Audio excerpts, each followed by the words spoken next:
So hello everyone, welcome back to another video on my channel जिसमें हम बात करने वाले हैं बाइनरी नंबर्स के बारे में। बेसिकली हम स्टार्ट करें अपनी डिजिटल लॉजिक की जर्नी। सो इस डिजिटल लॉजिक की जर्नी में हम टारगेट रखेंगे गेट सीएससी के एग्जाम को मेनली, बट ये वीडियो आप लोग देख सकते हैं अगर आप किसी और सीएससी से रिलेटेड एग्जाम की प्रिपरेशन कर रहे हैं। तो डिजिटल लॉजिक की जब हम बात करें, अगर आपका टारगेट 2026 को एस करने का है तो आपको बेसिक नॉलेज होनी चाहिए, सर्किट्स क्रिएट करना आना चाहिए, ट्रूथ टेबल क्रिएट करना आना चाहिए। लास्ट वीडियो में मैंने आपको बताया था डिजिटल लॉजिक में आपको कौन कौन से टॉपिक्स हैं जिसको कवर करना चाहिए, जो आपको आने चाहिए, करेक्ट। इस वीडियो में हम बात करेंगे कि हमें डिजिटल लॉजिक मतलब अलजेब्रा सीखने से पहले क्या क्या चीजें आनी चाहिए, मतलब कुछ बाइनरी के बेसिक्स, ट्रूथ टेबल क्रिएट करना से लेकर कुछ न्यूमेरिकल भी सॉल्व करने की कोशिश करेंगे। तो चलिए शुरू करते हैं बाइनरी से। बाइनरी क्या होता है ये सबको पता है, जिस भी लोग ने सीएससी करी है सबको पता है। बाइनरी नंबर सिस्टम का मतलब ये है कि जिसमें हम दो डिजिट्स के बारे में बात करते हैं, 0 और 1 डिजिट की बारे में बात होती है, जिसमें हर एक बिट जैसे 0 और 1 इन दोनों को हम बाइनरी कहते हैं कॉम्बिनेशन में, मतलब जहां पर 0 और 1 का यूज करके कोई नंबर बनाया जाए उसको बाइनरी नंबर सिस्टम कहते हैं। बट जब हम इंडिविजुअल बाइनरी डिजिट की बात करते हैं तो इसको हम क्या कहते हैं, हम इसको कहते हैं बिट। ये शॉर्ट शॉर्ट यूनिट होती है बाइनरी की। कंप्यूटर हमारा डेटा जितना भी होता है, स्टोर प्रोसेस जो भी काम करता है, लाइक नंबर पे वर्क करना, टेक्स्ट पे वर्क करना, इमेजेस पे वर्क करना या फिर वीडियोस पे वर्क करना, ये सब कुछ बाइनरी फॉर्मेट में ही होता है। तो बाइनरी इज इंपॉर्टेंट। अगर मैं बाइनरी में 0 और 1 को डिकोड करूं तो 0 का मतलब हो सकता है नो वोल्टेज। 0 का मतलब क्या होता है, नो वोल्टेज। और इसको हम किसी और फॉर्मेट में लिखे तो हम कह सकते हैं लो, ऑफ, फॉल्स। एंड 1 की अगर मैं बात करूं मतलब वोल्टेज प्रेजेंट, मतलब high. And we can also say on और true. So this is high, on and true. ये तीन वैल्यूज जो 1 ले सकता है, मतलब कि बाइनरी 0 का मतलब नो वोल्टेज, 1 का मतलब वोल्टेज है। तो इसी तरीके से हमारा कंप्यूटर बाइनरी पे वर्क करता है। बाइनरी मतलब कंप्यूटर, जब भी डिजिटल इलेक्ट्रॉनिक्स की बात होती है कंप्यूटर में तो 0 और 1 पे ही बात करी जाती है। तो बाइनरी इज इंपॉर्टेंट। अब अगर हम बात करें पोजिशनल वैल्यू की बाइनरी पे, तो बाइनरी वर्क करता है लाइक डेसिमल, जिसमें जैसे अगर हम बात करें कि डेसिमल्स, तो डेसिमल्स का बेस क्या होता है, डेसिमल का बेस होता है 10, बाइनरी का बेस होता है 2। कि मतलब मान लो एक नंबर है 32510, तो इसको अगर आपको बाइनरी में करना है तो आपको करना, कन्वर्जन करना पड़ेगा। आप कन्वर्जन कैसे करेंगे, लाइक इसको हम कैसे लेके आए, 325 कैसे आया, मतलब 3 to the power of 10 to the power of 2, then 2 multiply by 10 to the power of 1 plus 2, sorry 5 last value, 5 multiply by 10 to the power of 0। अगर हम इन तीनों को एडिशन करते हैं तो हमारा 325 10 आता है। इसे हम कहते हैं डेसिमल में, राइट, जिसका बेस 10 होता है। अगर मैं सेम एक बाइनरी में लूँ तो मैं कैसे लिखूंगी, 101 टू द बेस 2। अब इसको कैसे सॉल्व करेंगे, 1 multiply by 2 to the power of 2 plus 0 multiply by 2 to the power of 1 plus 1 multiply by 2 to the power of 0। ये हमारी इक्वेशन हो गई। अब इसको अगर हम सॉल्व करेंगे तो 1 multiply bye 4 plus 0 multiply by 2 plus 1 multiply bye 1। अगर हम इसको सॉल्व करते हैं तो हमारा डेसिमल में क्या आता है, 5 टू द पावर ऑफ 10। मतलब कि अब हमने क्या करा, डेसिमल नंबर हमारा एक नंबर था, इसको हमने बाइनरी में कन्वर्ट किया। तो यही मैं आपको बताना चाह रही हूँ कि आपको अगर नंबर सिस्टम अगर आपको आता है तो काफी सारे डिजिटल लॉजिक के क्वेश्चंस आपके लिए इजी हो जाएंगे। मैं आप लोगों को रिवाइज इसलिए करा रही हूँ क्योंकि काफी सारे लोगों ने अभी गैप ले रखा होता है, जिसकी वजह से वो पिछला भूल चुके होते हैं। तो चलिए बात करते हैं कि अगर आपको डेसिमल टू बाइनरी कन्वर्ट करना है। अब आप सोच रहे होंगे क्या इसका binary like decimal to binary का कन्वर्जन का डायरेक्ट क्वेश्चन आएगा, जी नहीं।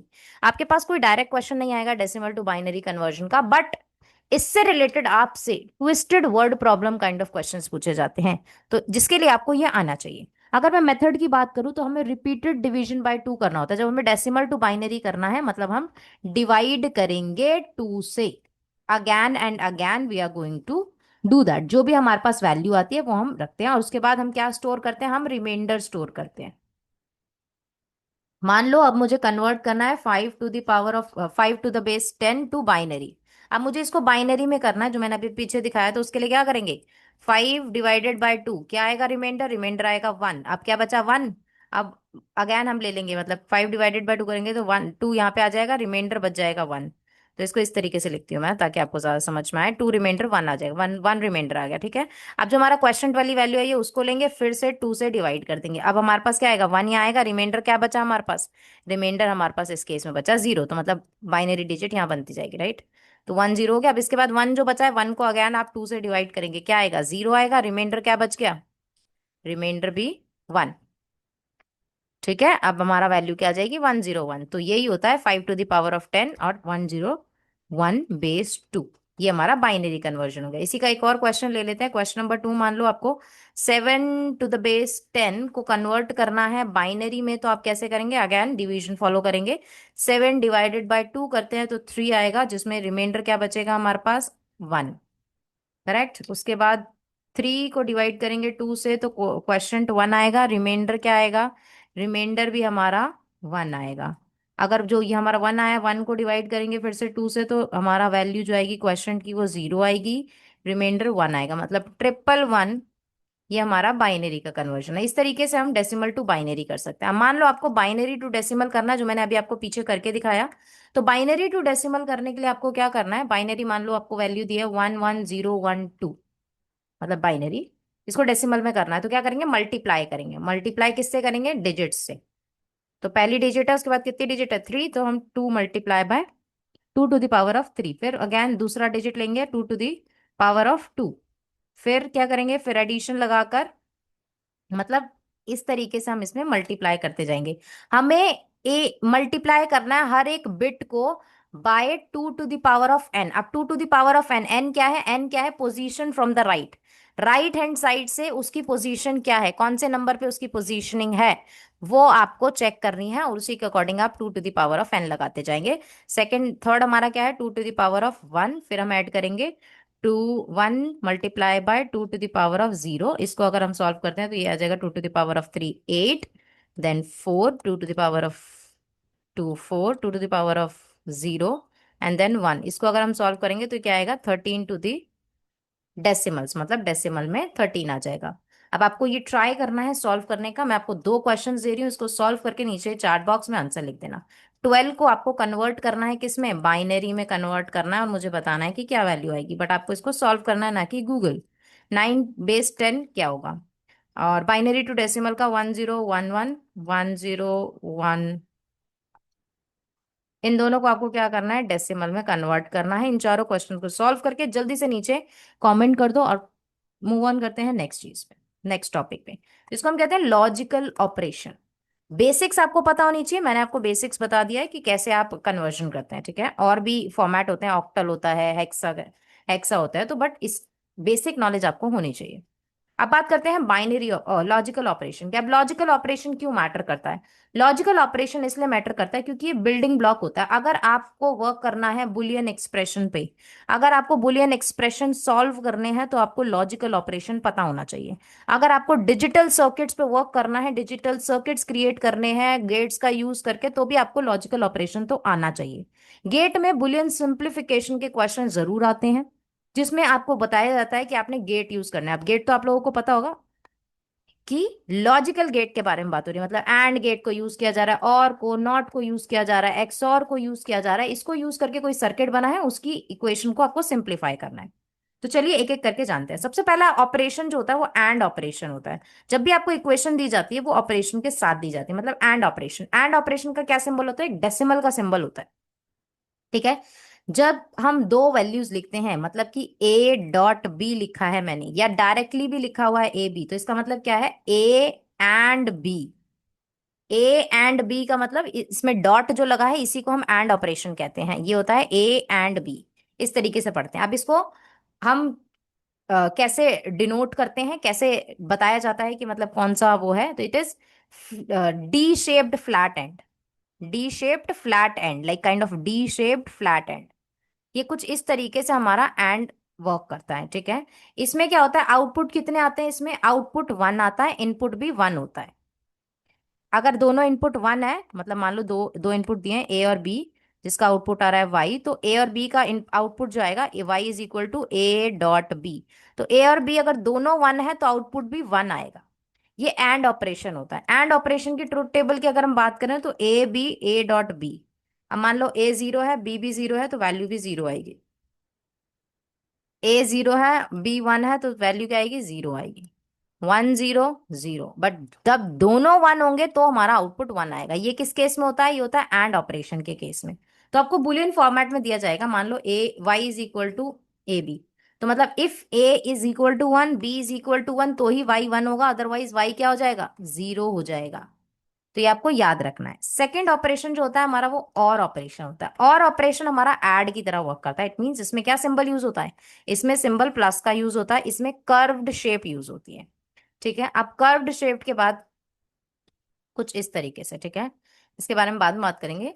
बट अभी के लिए आपको ट्रुथ टेबल समझो, A B, A plus B. अब ए 0 है, बी भी 0 है, तो वैल्यू 0 आ जाएगी। अब दोनों में से कुछ भी अगर एक है तो एक आएगा, इन दोनों में से ए एक है तो एक आ जाएगा, अगर दोनों ही एक है तो भी एक आएगा। मतलब कि इसमें अगर दोनों में से, मतलब जो इनपुट जा रहा है उन दोनों में से किसी एक में भी अगर 1 है तो आउटपुट 1 आ जाएगा।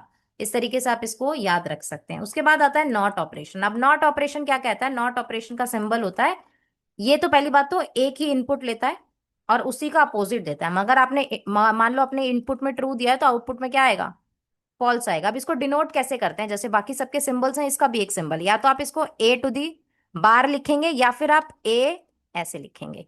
तो दोनों का मतलब ही नॉट ऑपरेटर का आउटपुट है। अगर मैं ट्रूथ टेबल की बात करूं तो ए कॉम्प्लीमेंट लाइक 0 है तो 1 आएगा, 1 है तो 0 है, सिंपल। ट्रू है तो फॉल्स है, फॉल्स है तो ट्रू है। ये होता है हमारा नॉट ऑपरेशन। नॉट ऑपरेशन में क्या होता है, एक ट्राइंगल शेप यूज की जाती है कुछ इस तरीके से, और जिसमें एक स्मॉल सर्कल लगा होता है, ये हमारा नॉट ऑपरेटर होता है। कहीं पर भी आप सर्किट देखेंगे, अगर आपने ऐसा कुछ देखा है तो इसका मतलब ये क्या है, ये नॉट ऑपरेशन पे वर्क कर रहा है, नॉट गेट के थ्रू वर्क कर रहा है। ठीक है, अगला बात करते हैं एक्स और एंड एक्स नॉर की। एक्स और एक्स नॉर क्या होता है, एक्स जहां पर भी लग जाए, ये एक्स, एक्स का मतलब क्या हो जाता है, एक्सक्लूसिव। एक्स का मतलब क्या हो जाता है, एक्सक्लूसिव और एंड एक्सक्लूसिव नॉर। अब एक्सक्लूसिव और एक्सक्लूसिव नॉर क्या होता है, एक्सक्लूसिव और पढ़ते हैं पहले। एक्सक्लूसिव और क्या होता है, आउटपुट 1 देगा जब दोनों ही इनपुट अलग होंगे। मतलब इसका थ्योरी क्या कहती है, दोनों इनपुट अलग होंगे तो ए बी, ए एक्स और बी। ठीक है, दोनों 0 है मतलब सेम है, तो क्या आ जाएगा, 0। दोनों 1 है मतलब सेम है तो आ जाएगा 0, बट दोनों अलग है तो क्या आएगा, 1। ये होता है हमारा एक्स नॉट। इसकी भी एक एक्सप्रेशन होती है, मतलब जब हम लिखते हैं, लेट्स से हम लिख रहे हैं ए एक्स और बी, मतलब हम क्या लिखना चाहते हैं, A B plus A complement B, तो ये इसकी एक्सप्रेशन होता है। अगर हम बात करें एक्स नॉर की, मतलब एक्सक्लूसिव नॉर की, तो एक्सक्लूसिव नॉर कहता है जब इनपुट सेम होगा तो आउटपुट 1 होगा। मतलब ए बी ये बेसिकली उल्टा होता है। किसका उल्टा होता है, ये एक्स और का उल्टा होता है। ये कॉम्प्लीमेंट होता है एक्स और का। अब मान लो आपको क्वेश्चन में दिया है कि XOR से हमारा आउटपुट जो आ रहा है, हमने XOR गेट लगाए हैं, XOR गेट से हमारा आउटपुट 1 आ रहा है, तो अब बताओ कि अगर आपने XNOR से बनाया है तो क्या आएगा। तो इसका सिंपल सा आंसर है, बिना सोचे समझे, कि XOR का 1 आ रहा है तो इसका XNOR का उल्टा ही आएगा। तो मतलब अगर ये दोनों 0 है तो 1 हो जाएगा, दोनों 1 है तो 1 होगा, 0 1 है तो 0 हो जाएगा, 1 0 है तो 0 हो जाएगा। मतलब इसका XOR का उल्टा हो जाएगा XNOR। इसकी इक्वेशन की अगर मैं बात करूं तो हम कैसे लिखेंगे, ए, इसमें हम डॉट यूज करते हैं, पहले वाले में प्लस यूज करे थे, इसमें डॉट यूज करते हैं, एक्स नॉर बी, तो इसका हो जाएगा A B plus A B bar, मतलब उसका अपोजिट। उसके बाद दो और गेट्स होते हैं जिनका यूज किया जाता है एज ए लॉजिक एक्सप्रेशन में, लॉजिक ऑपरेशन में। तो जब हम लॉजिक ऑपरेशन की बात करते हैं तो उसमें हम यूज करते हैं NAND and NOR gate.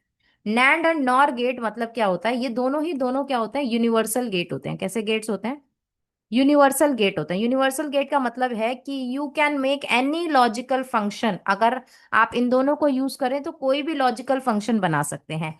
NAND का मतलब क्या है, नैंड का मतलब हम दो चीजों को कंबाइन कर रहे हैं। कौन सी दो चीजों को कंबाइन कर रहे हैं, हम एंड गेट और नॉट गेट को कंबाइन कर रहे हैं नैंड बनाने के लिए। ठीक, और अगर मैं बात करूं दूसरे की, नॉर की, तो नॉर में भी हम दो यूज कर रहे हैं, और नॉट, दोनों को कंबाइन करके नॉर बना है, एंड और नॉट को कंबाइन करके नैंड बना है। दो ही ऐसे गेट होते हैं जिनको यूनिवर्सल गेट कहते हैं। बाकी जो मैंने आपको गेट बताए वो क्या है, वो सारे के सारे सिंपल गेट्स होते हैं। तो बेसिक गेट की अगर मैं बात करूं तो तीन बेसिक गेट्स होते हैं, जैसे एंड, और और नॉट, ये तीन हमारे बेसिक गेट होते हैं।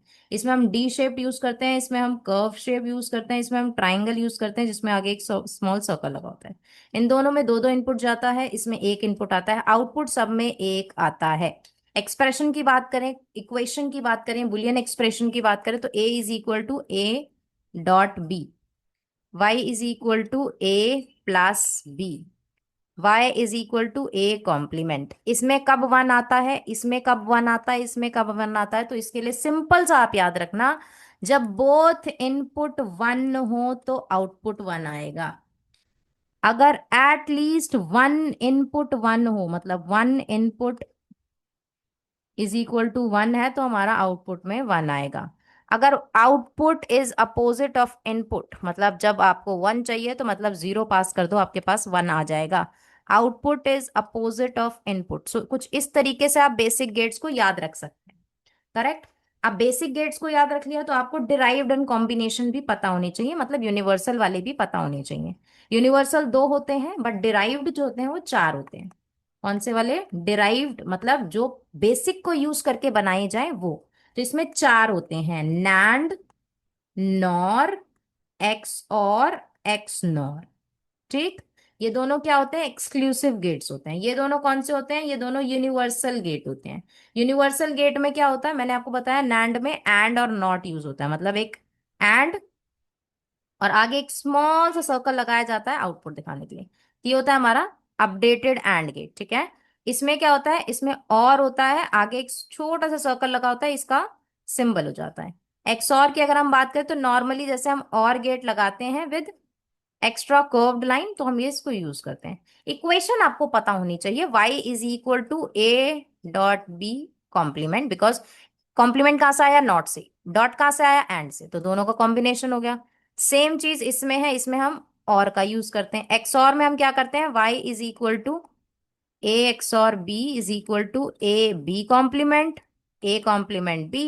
ये एक्स एक्स नॉर क्या होता है? एक्स और का उल्टा होता है, तो हम कैसे लिखते हैं इसको? ए एक्स और बी। तो ये हमारी तीन इक्वेशन हो गई। तो आपको ये पता होना चाहिए। अगर आप कोई ऐसा सर्किट क्रिएट करना चाहते हैं जहां पर आउटपुट हमेशा उल्टा आए, एंड गेट के, तो आप नैंड यूज करेंगे। अगर आप अपोजिट चाहते हैं और गेट का, तो और यूज करेंगे। अगर आप चाहते हैं कि इनपुट दोनों अलग हैं तो आउटपुट हमारा आना चाहिए, तो हमारा एक्स और है। अगर आउटपुट सेम है तो एक्स नॉर है। तो आपको ये पता होना चाहिए। विजुअल रिप्रेजेंटेशन में स्ट्रेट लाइंस यूज होती हैं, ओपन माइंडेड होता है। ऐसे आपको कुछ चीजें पता होनी चाहिए ताकि आप एग्जाम में उसको देख सकें। तो universal gates NAND and NOR gate होते हैं, जिसके यूज करके आप कोई भी गेट बना सकते हैं। और गेट में ऐसे क्वेश्चंस पूछे जाते हैं, सर्किट दिया गया है, नैंड गेट से बनाना है, तो कौन सा इन चारों में से सर्किट करेक्ट है? शॉर्टकट ट्रुथ टेबल आपको पता होनी चाहिए। ओनली लास्ट रो वन होती है, ओनली फर्स्ट रो जीरो होती है, ऐड वंस। तो आपको ये कुछ एक पैटर्न की तरीके से याद करना है, बेसिकली मैं ये कहना चाहती हूँ आपको। तो जैसे अब अगर इसको देखोगे तो आपको ये पता होना चाहिए कब वन आता है, ट्रुथ टेबल पता होनी चाहिए। अगर आपको ट्रुथ टेबल पता होगी तो आप जनरली इजीली कर लोगे बेसिकली। अब मान लो आपको बताना है, draw a logic gate symbol for y is equal to, question दिया है मान लो, ड्रॉ अ लॉजिक गेट,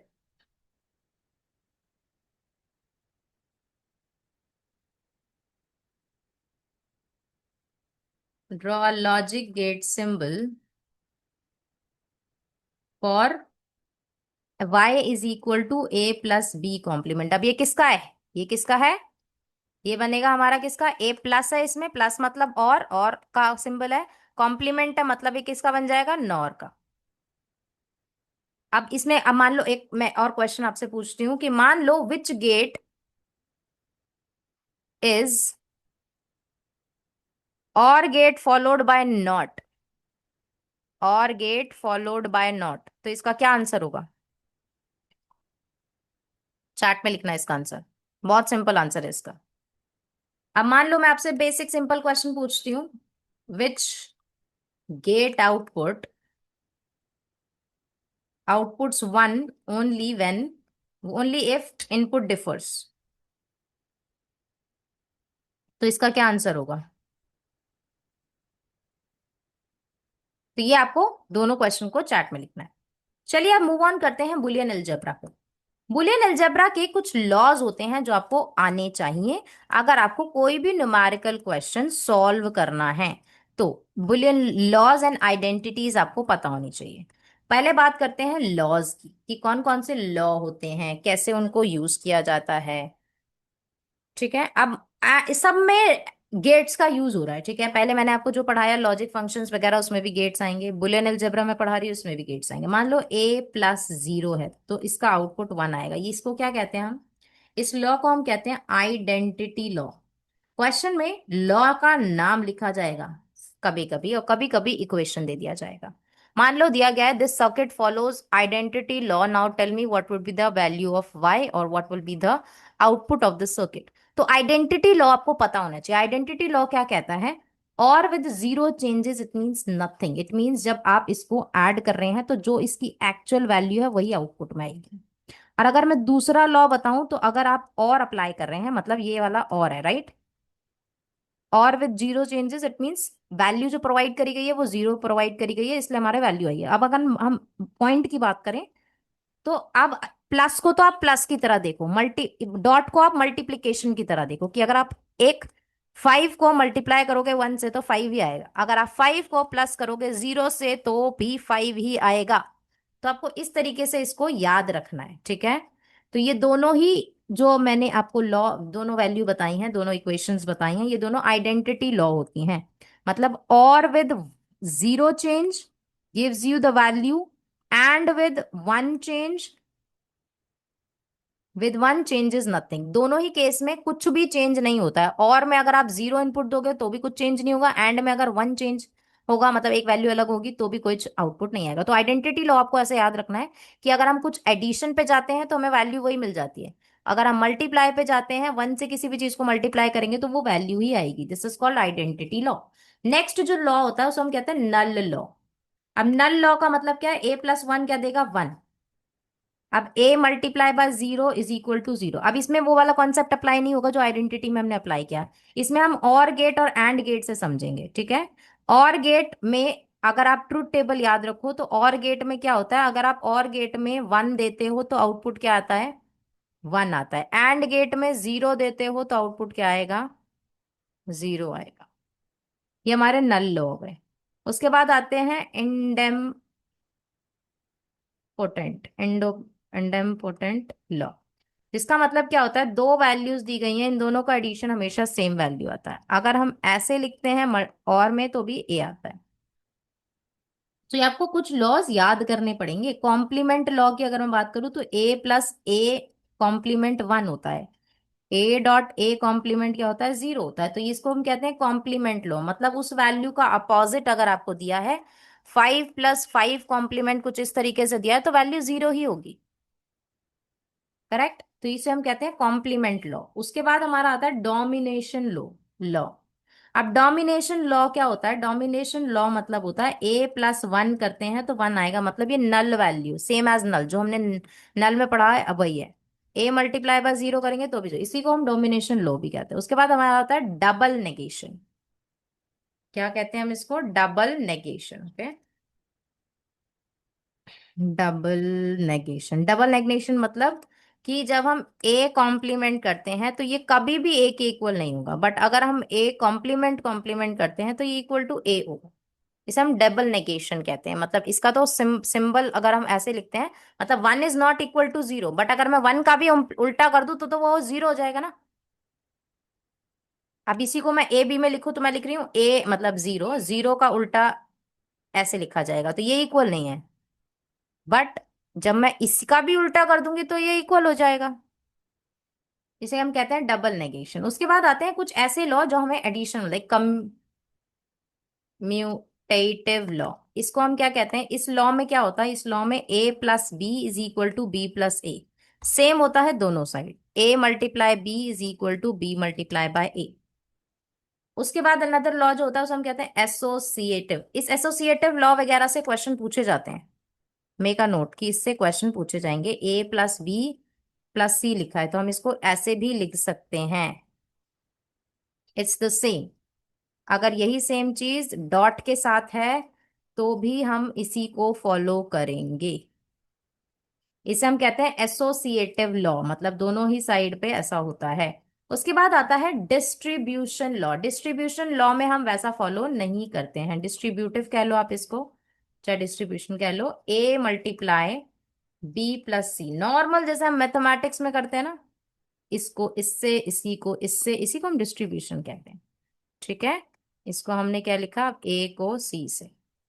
अब मान लो इसी को मैंने प्लस से लिख दिया, तो क्या होगा, तो भी सेम ही होगा बट प्लस के साथ होगा। इसको ऐड करेंगे इससे, फिर इसको ऐड करेंगे इससे, मल्टीप्लाई लगाएंगे बीच में क्योंकि ये मल्टीप्लिकेशन का सिंबल है यहाँ पे। उसके बाद ए प्लस सी, इसे हम कहते हैं डिस्ट्रीब्यूशन लॉ। उसके बाद आता है एब्जॉर्प्शन लॉ। एब्जॉर्प्शन लॉ से भी एक क्वेश्चन आया हुआ है। ठीक है, तो एब्सॉर्प्शन लॉ को भी आपको समझना है। एब्सॉर्प्शन लॉ क्या होता है, मान लो एक वैल्यू है और उसी वैल्यू को दूसरी वैल्यू से और में पास ऑन किया गया है, तो ए आएगा। सेम चीज ये है, दिस इज कॉल्ड एब्सॉर्प्शन, जो सबसे ज्यादा बार है वो एब्सॉर्ब हो जाएगा। इस तरीके से हम इसको लिखते हैं। सबसे ज्यादा इंपॉर्टेंट जो होता है वो होता है डी मॉर्गन्स लॉ, जिसका यूज करके आपको काफी सारी सिंप्लीफिकेशन प्रॉब्लम सॉल्व करनी चाहिए। डी मॉर्गन्स लॉ क्या कहता है कि और का कॉम्प्लीमेंट एंड वैल्यू के इनपुट के हो सकता है, और इसी चीज को हम ऐसे भी लिख सकते हैं। ठीक, ये दोनों ही क्या होते हैं, डी मॉर्गन्स लॉ होते हैं। उसके बाद आता है कंसेंसस थ्योरम, जिसको हम एग्जाम का फेवरेट भी कहती हूँ मैं। ठीक है, तो इसमें क्या होता है, इसमें A B plus A C plus B C is equal to A B plus A complement C. मतलब सी सी कॉमन था, ए हमारा कॉमन था, बी एक बार लिया है, तो इसे हम कहते हैं कंसेंसस थ्योरम, जिसमें आपको जरूर जरूर पढ़ना चाहिए, क्वेश्चन सॉल्व करने चाहिए। इसमें क्या करा है हमने, बीसी रिडंडेंट था तो हमने उसको हटा दिया है, बीसी की कोई जरूरत हमें नहीं थी। तो आपको सिंपली फ्लो याद रखना है, अगर आपको फ्लो याद रहेगा तो आप इजीली सॉल्व कर सकते हैं। चलिए क्वेश्चन सॉल्व करके देखते हैं। मान लो आपको दिया है y is equal to A B complement plus A B, इसको सिंप्लीफाई करना है, फैक्टर ऑफ ए। तो अब हम इसे कैसे करेंगे, इन दोनों में सेम हमने ए ले लिया, B complement B, B complement B हमें क्या देता है, वन देता है। अब ये हमें कहाँ से पता चला, बी कॉम्प्लीमेंट बी हमें वन देता है, ये रहा। A plus A complement is equal to one, वैसे ही हमारे क्वेश्चन में क्या था, बी प्लस बी कॉम्प्लीमेंट हमारा वन हो जाएगा, ए आ जाएगा। इसको हम क्या लिखेंगे, ए, मतलब वाई हमारा क्या आ जाएगा, ए आ जाएगा। मैंने बहुत सिंपल क्वेश्चन लिया है ताकि आप कॉन्फिडेंस बिल्ड कर सको। उसके बाद हम जब हम क्वेश्चंस की बात करेंगे तो हम गेट लेवल के क्वेश्चन सॉल्व करेंगे। अब दूसरी इक्वेशन देखते हैं। मान लो a y is equal to A B plus A C plus B c है। इसको हम कैसे सॉल्व करेंगे, वही जो मैंने अभी आपको बताया ना, कंसेंसस थ्योरम। कंसेंसस थ्योरम को हम अप्लाई करेंगे, y is equal to A B, तो ठीक है। उसके बाद क्या रिडंडेंट लग रहा है मुझे, ये रिडंडेंट लग रहा है क्योंकि b तो हमने ऑलरेडी यूज कर लिया है, c भी यहाँ पर है, तो इसको हम हटा देंगे, हम क्या लिख देंगे, a कॉम्प्लीमेंट c। यही हमारा फाइनल आउटपुट हो जाएगा कॉन्सेंसस थ्योरम। क्या, अगर आपको वो नहीं पता होगा तो आप इसको कंटिन्यू करते रहेंगे सॉल्व करने के, वो सॉल्व ही नहीं हो सकता, क्योंकि जब हमने कंसेंसस थ्योरम पढ़ी तो हमने देखा कि रिडंडेंट वैल्यू को हम हटा देंगे, जो हमें यूनिक लग रहा है वो हम लिखेंगे एक तरीके से। ठीक है, नेक्स्ट क्वेश्चन देखते हैं। मान लो y है a कॉम्प्लीमेंट प्लस b कॉम्प्लीमेंट है, और इन दोनों का भी कॉम्प्लीमेंट है, तो डी मॉर्गन थ्योरम अप्लाई करेंगे। इसमें कौन सी अप्लाई करेंगे, डी मॉर्गन थ्योरम, मतलब y is equal to a complement complement multiply by complement complement. अब ये मैंने कहाँ से अप्लाई करी, चलो डी मॉर्गन थ्योरम पे वापस चलते हैं। डी मॉर्गन थ्योरम हमें क्या कहती है, जब ये एडिशन वाला है तो वो कुछ इस तरीके से लिखा जाएगा। करेक्ट, डी मॉर्गन थ्योरम के अकॉर्डिंग ए प्लस बी का अगर कॉम्प्लीमेंट है तो A complement multiply by B complement, और वही सेम चीज मैंने अप्लाई करी है, और मैंने मेक श्योर करा है कि मेरी जो वैल्यूज थी मैंने सेम यूज करा है। राइट, एक बिग बार था, मैंने वो भी यूज करा उसके बाद यार। तो इस तरीके से आपको कुछ क्वेश्चन सॉल्व करने की कोशिश करनी है। चलिए मैं आपको कुछ क्वेश्चंस देती हूँ जो आपको सॉल्व करना है। A plus A complement B, इसको आपको सॉल्व करना है। लेट्स से नेक्स्ट क्वेश्चन है a plus b, A plus B bar complement. ठीक है, थर्ड क्वेश्चन है हमारा ए प्लस बी बार। ये तीन क्वेश्चन आपको सॉल्व करने की कोशिश करनी। इन तीन क्वेश्चन को अगर आपने एक बार सॉल्व कर लिया तो आपके पास एक कॉन्फिडेंस आ जाएगा और आपको पता होगा कि कैसे किस वैल्यूज को सॉल्व करना है। Got it. आपको बाइनरी फंक्शन पता चला, लॉजिकल ऑपरेशंस पता चला, ट्रुथ टेबल पता चला, ट्रुथ टेबल का कंस्ट्रक्शन कैसे करते हैं वो भी पता चला, कि जब भी हमें वैल्यूज मिलती हैं तीनों वेरिएबल्स को हम लिखेंगे, वेरिएबल्स को लिखने के बाद उनका कॉम्बिनेशन बनाएंगे, जो भी वैल्यूज हमें, तीन इनपुट है तो तीन के अकॉर्डिंग। चलो एक ट्रुथ टेबल से रिलेटेड क्वेश्चन सॉल्व करते हैं। मान लो आपको इक्वेशन दिए a is equal to A B complement plus c, ये आपको दिया गया है। तो आप क्या करेंगे, इसमें कितनी वैल्यूज है हमारे पास, तीन वैल्यूज है, करेक्ट। अब इन तीन वैल्यू के लिए क्या करेंगे, इन तीनों वेरिएबल्स को लिखेंगे पहले तो, A B C, truth table बनवा रही हूँ मैं, राइट। उसके बाद बी का कॉम्प्लीमेंट, उसके बाद हमारा क्या है, बी कॉम्प्लीमेंट यूनिक था, उसके बाद हमारे पास क्या है, a plus b, a multiply by B complement, like a dot B complement. उसके बाद हम वैल्यू निकालेंगे वाई की। अब इसको क्या करेंगे, सारे बाइनरी कॉम्बिनेशंस को लिखेंगे फॉर एन वेरिएबल्स, जितने भी वेरिएबल्स हैं उसके अकॉर्डिंग हम 2 to the power of n लगाकर वैल्यू लिखेंगे, करेक्ट। 0 0 0 आएगा, बी कॉम्प्लीमेंट में अगर हम देखें तो 0 का बी कॉम्प्लीमेंट 1 हो जाएगा, ए का 0 है, 0 का बी कॉम्प्लीमेंट 1 है, 0 मल्टीप्लाई बाय बी कॉम्प्लीमेंट क्या होता है, 0 होता है। आउटपुट क्या आएगा हमारा, अगर हम देखें तो स्टेप बाय स्टेप हम इसको ऐसे सॉल्व करेंगे, राइट। अब दूसरा देखते हैं, मान लो 0 0 1 है, उसके बाद 0, sorry not 0, it should be 1 1 0। ठीक, मैं इसको इरेज कर देती हूँ। उसके बाद हम इसको लिखेंगे 1 1 0, उसके बाद 1 0 1। तो अगर आप 1 1 0 लिखेंगे तो बी का कॉम्प्लीमेंट अगेन 1, बी का कॉम्प्लीमेंट 0, इसका कॉम्प्लीमेंट 1। अब इन दोनों को मल्टीप्लाई कर करके हम यहाँ पे लिख देंगे, ठीक है। ए मल्टीप्लाई बाय बी बार, क्या अभी पीछे हमने इतने सारे थ्योरीज पढ़ी ना, पढ़ी, उन्हीं में से कोई एक चीज हमें इसमें अप्लाई करनी है। अब इसके लिए आपको ये सारी चीजें पता होनी चाहिए, अगर आपको नहीं पता तो एक पेपर पे लिख लो, उसको रोज देखो, तो आपको इजीली याद हो जाएगा, ठीक है। जितनी भी मैंने ये फॉर्मूलाज लिखवाए हैं, जितने भी मैंने लॉज लिखवाए हैं, ये सब आपको पता होने चाहिए। अब आप ये देखो, ये क्या आना चाहिए, अगर सेम वैल्यू है तो क्या आएगा, 0 आएगा। तो आपको इस तरीके से इस पूरी टेबल को सॉल्व कर लेना है। तो मेरे पास क्या वैल्यू आएगी, 1 नहीं, 1 नहीं आएगी, इसमें 0 था तो 0, ये भी 0, ये 1। उसके बाद अगर हम आउटपुट की बात करें तो आउटपुट हमारा 1 0 1। इस तरीके से हम क्रिएट करते हैं टेबल को। अब बेसिक लॉज आपको बता दिए मैंने, उनको कॉम्प्लीमेंट कैसे होता है ये सब कुछ मैंने आपको बता दिया है। अब एक लास्ट चीज और डिस्कस कर लेते हैं, जिसको हम क्या कहते हैं, जिसको हम कहते हैं step by step method to solve any Boolean algebra formula, ठीक है।